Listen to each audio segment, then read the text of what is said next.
Cette vidéo favori du mois d'août va être assez courte, les amis, parce que je n'ai pas testé grand-chose pendant le mois. J'étais en vacances pendant 3 semaines et j'avais acheté des trucs avant de partir à tester et en fait, je n'ai pas testé grand-chose. Je suis en train de le faire. Là, je porte sur mes yeux la dernière palette d'Anessa Myrix que je vous avais partagée sur Insta, il me semble. Donc je n'ai pas 10 milliards de choses à vous présenter aujourd'hui, quelques tops et un flop. Je vais commencer par ce blush-là, qui est un favori très récent au niveau de la teinte, parce que c'est un blush que je connaissais déjà. C'est le Fast Base Blush de Makeup Revolution en teinte mauve. Comme je vous disais dans cette vidéo-là qui est sortie quand je suis revenue là, de mes vacances, un make-up rapide avec des pépites à petit prix. Ce n'est absolument pas une teinte mauve, c'est une teinte marronnée avec des sous-tons roses. C'est un petit peu... comment vous dire, c'est une teinte de blush bronzer qui va apporter un petit peu d'éclat et de glow à la peau. Ça réchauffe, ça réveille.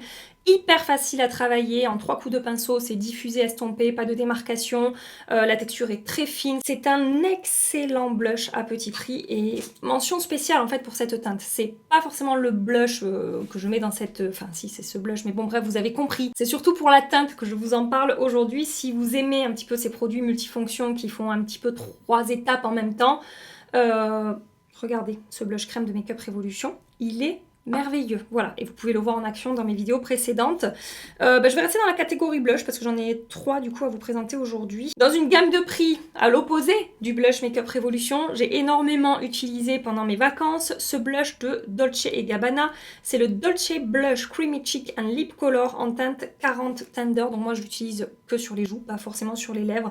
C'est un très joli rose qui va réveiller le teint, mais de manière très naturelle. C'est un rose qui va apporter bonne mine, qui a un effet teint frais, mais c'est pas non plus trop peps, trop vif. Je trouve la teinte vraiment très jolie. Je l'ai utilisée dans un de mes derniers reels sur Instagram, celui où je vous parle de la CC Eye de chez Herborian, et aussi dans mes dernières stories make-up sur Instagram. Donc si vous ne... Donc encore une fois, si... Donc encore une fois, si vous ne nous avez pas encore rejoint sur Instagram, n'hésitez pas, c'est la loge de Gabrielle et je vous présente aussi des produits de temps en temps là-bas. Donc blush crème, non seulement une très jolie teinte et aussi hyper facile à travailler, infini, un petit peu glowy mais moins que le blush Makeup Revolution, ça va dégager un petit peu moins de lumière, c'est... Ouais, c'est presque semi-mat, c'est très naturel en termes de lumière et encore une fois une texture très fine, très facile à travailler, ne fait pas de démarcation sur la peau, ne marque pas les pores, ne marque pas la texture de la peau. C'est un très bon blush qui ne laisse pas du tout un effet collant.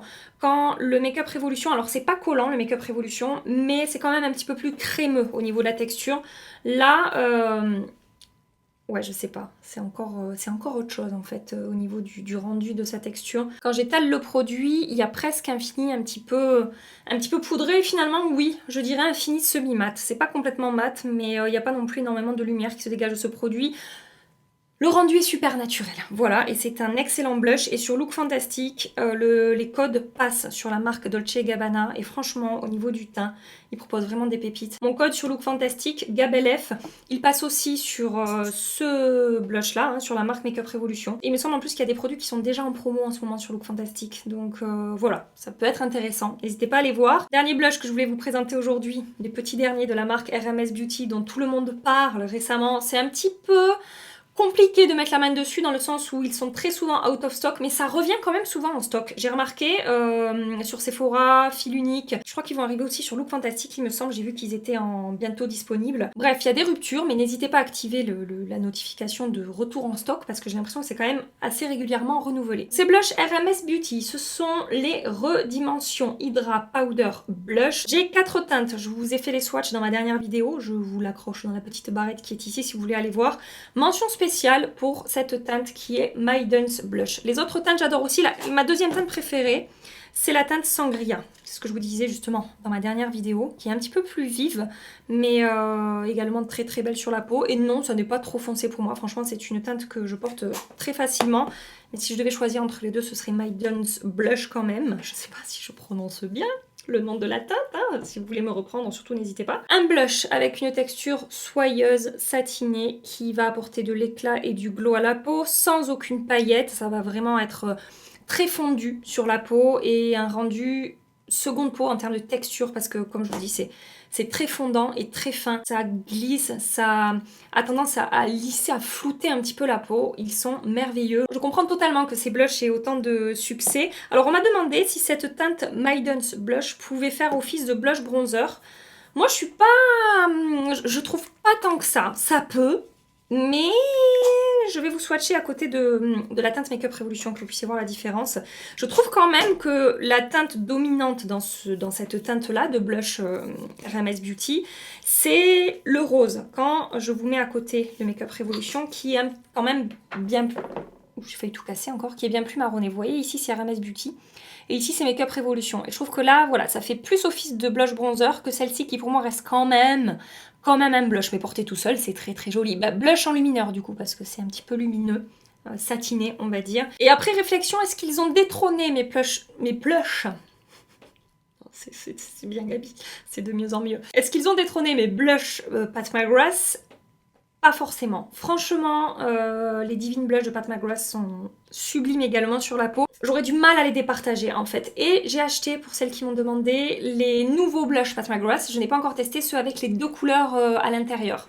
Voilà, donc il faut que je mette ça au test. Si jamais ça vous intéresse, ça va arriver. Mais franchement, ouais, ils sont rentrés dans mes plus beaux blushs de toute ma collection, c'est clair. Hein, ces blushs RMS Beauty, je pourrais vous en parler 1000 ans. Je vais arrêter parce que ça fait déjà bien trop longtemps que je vous en parle. Ensuite, on va parler dupes de notre amie Chacha, Charlotte Tilbury.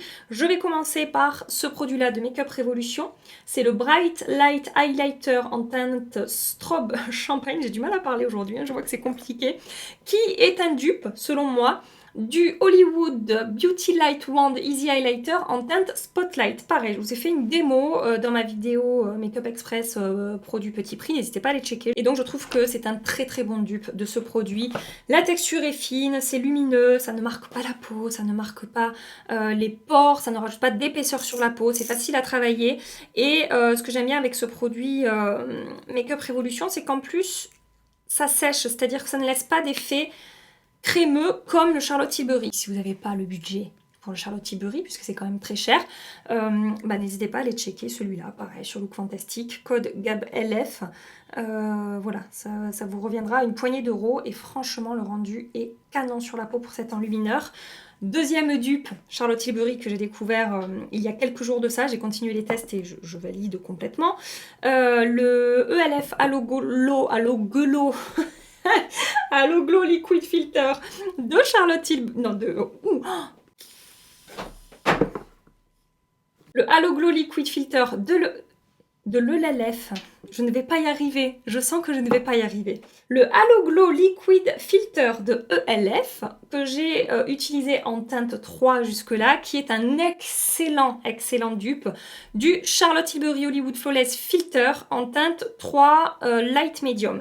Et pour avoir fait une compétition sur mon visage, je vous ai montré ça sur Instagram, d'un côté le ELF et de l'autre côté le Charlotte Tilbury, et ben franchement, à utiliser sur tout le visage, j'ai tendance à préférer le ELF parce que un petit peu moins lumineux métallisé que le Charlotte Tilbury et du coup plus élégant sur la peau, je trouve, que le Charlotte Tilbury qui va être du coup plus lumineux, donc peut-être moins naturel à utiliser tout seul sur le visage.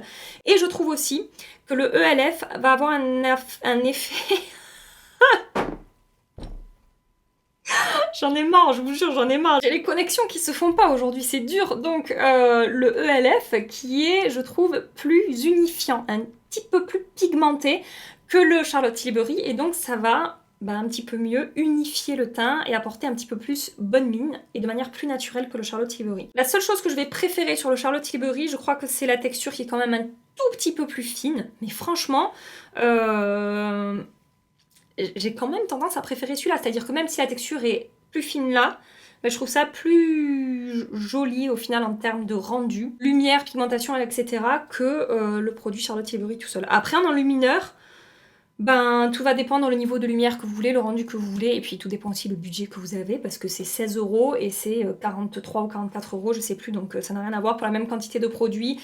Site ELF Europe, on paye en euros, pas de frais de douane, pas de frais supplémentaires, ça arrive en une dizaine de jours à la maison à peu près. Franchement, excellent excellente dupe, Charlotte Tilbury. Et ensuite pour les lèvres, 2 produits à vous présenter aujourd'hui. Cette nouveauté-là de Armani, c'est le Lip Power que j'ai en teinte 110. C'est un rouge à lèvres avec un fini semi-mat. Cette teinte est absolument sublime, hein, la teinte 110, elle est vraiment très très belle. C'est ultra fin, très confortable. Très bonne tenue pour un rouge à lèvres en raisin. Attention, maintenant, c'est pas du sans transfert, c'est pas du 8 heures d'affilée non-stop. Mais franchement, 4-5 heures sans bouger, il n'y a aucun souci. Quand ça s'estompe, ça reste joli sur les lèvres. Ça fait pas de démarcation, ça coule pas autour des lèvres. Enfin voilà, ça se passe très très bien, ça évolue bien. Et c'est hyper confortable, on les sent pas sur les lèvres. Franchement, je suis très contente de la qualité de ce rouge à lèvres que j'ai eu sur Look Fantastique aussi, avec mon code, il me semble que ça passe dessus. Et en petit prix, pas le même rendu, hein, mais voilà, on est du côté petit prix. Je voulais vous reparler des Lip Shake de Makeup Revolution, encore une fois, teinte Raspberry Love et teinte Peach Delight. J'ai mélangé un petit peu les deux aujourd'hui sur mes lèvres. Et je vous en avais parlé, je crois, dans ma dernière vidéo favorite du mois de juillet, mais en fait, je les ai beaucoup portés ce mois-ci, en particulier la teinte Raspberry Love. Ce sont des gloss avec quand même une belle pigmentation. Ils ne sont pas collants, ils sont agréables à porter. Regardez la lumière, ça apporte un effet lèvres repulpé du coup, hein, parce qu'ils ont une très très belle lumière glossy, donc on a cet effet lèvres rebondi. Et ça tient plutôt bien pour ce genre de produit, alors comme d'hab dans mes vidéos, je charre beaucoup, donc ça a tendance à s'estomper, mais j'étais étonnée à chaque fois de les porter, de voir que ça tient plutôt bien, quoi, voilà. Après, ça tient pas 12 heures, on est d'accord, hein. On est pour des glosses, des fois, qui s'estompent en une demi-heure.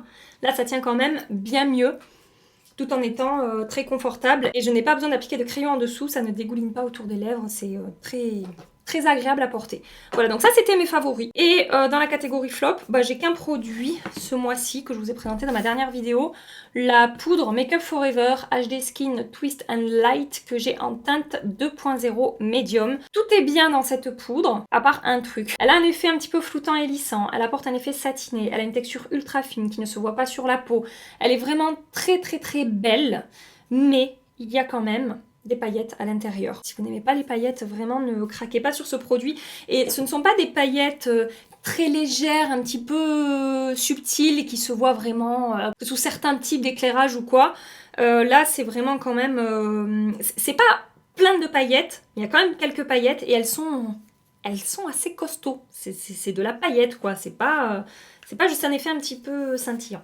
Voilà ce que je voulais vous dire pour cette poudre. Comme d'habitude dans ce genre de vidéo, s'il y a des produits que j'ai testés récemment, que j'ai bien aimés, mais qui ne sont pas là aujourd'hui, c'est soit que j'ai pas fini de tester, soit que c'est bien, mais c'est pas non plus le coup de cœur du siècle. Je pense au Dazzle Stick de KVD Beauty, la teinte verte là que je vous ai présenté aussi dans ma dernière vidéo. Qualité, tout ça, très joli. Mais comme je vous disais dans ma vidéo, j'aurais aimé qu'il y ait un petit peu plus de reflets avec des paillettes de différentes couleurs et tout. C'est pas le cas. Je suis pas déçue. Ça a bien fonctionné, j'ai beaucoup, et vous avez beaucoup aimé le make-up que je vous ai proposé avec ce produit-là, en l'associant à d'autres produits, à une autre palette. Mais bref, c'est très bien, c'est juste que c'est pas un coup de cœur comme les autres teintes que j'ai pu tester des Dazzle Stick de KVD Beauty. Voilà, et pour l'info, ce sera en ligne le 30 septembre. Il y a eu un bug sur Sephora, donc j'ai pu les avoir avant, je les ai achetés avant, mais ça reviendra. Et je ne sais pas si les autres teintes reviendront en stock un jour ou pas, j'espère, parce que ces produits sont merveilleux. Mais bref, si on voit l'info passer, on se tient au courant. Si vous avez testé des produits, vous, récemment, que vous avez adoré ou détesté, je vous attends dans les commentaires pour savoir un petit peu quels sont ces produits. N'hésitez pas aussi à me dire quels sont les produits que vous aimeriez que je teste. Alors, j'ai commandé le nouveau fond de teint Hourglass. J'ai acheté le nouveau fond de teint de Sephora Collection, la version Glow, là, il est sorti récemment là, dans les nouveautés Sephora. Je pense que je vais tester aussi le nouveau fond de teint Yves Saint Laurent qui est sorti. Et quoi, j'ai acheté des nouveautés aussi Fenty. Bref, j'ai pas mal de choses à tester, en particulier pour le teint. Donc restez branchés, ça viendra dans les prochaines vidéos. Je vous laisse ici pour aujourd'hui. Vous pouvez liker et vous abonner avant de partir si vous voulez continuer les aventures avec nous. Et en attendant ma prochaine vidéo, des milliards et des milliards de bisous. Prenez soin de vous et à très bientôt. Bye bye.